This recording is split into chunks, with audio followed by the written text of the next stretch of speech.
Sudarlun,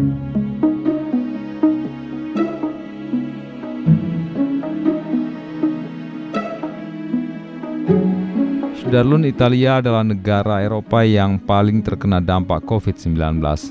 Namun pada Senin 4 Mei 2020, pemerintah mulai melonggarkan sistem lockdown dalam penanganan virus corona.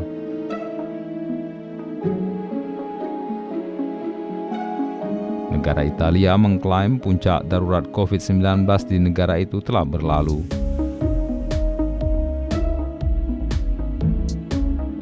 Pada hari Selasa, Italia melaporkan angka kematian sebanyak 29.315 dengan total kasus 213.013. Jumlah infeksi aktif mulai turun dan orang dinyatakan sembuh terus meningkat ke rekor 85.231.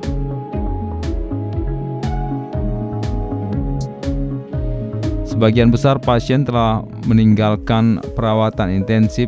Tentu hal ini mengurangi beban perawatan kesehatan Italia yang sedang berjuang. Di bawah aturan baru yang lebih longgar ini, warga negara Italia akan diizinkan untuk mengunjungi kerabat dan bergerak lebih bebas di setiap wilayah. Beberapa bisnis strategis akan memulai kembali kegiatan dan lebih dari 4 juta pekerja akan kembali ke pekerjaan mereka, namun tetap di bawah protokol keamanan yang lebih ketat.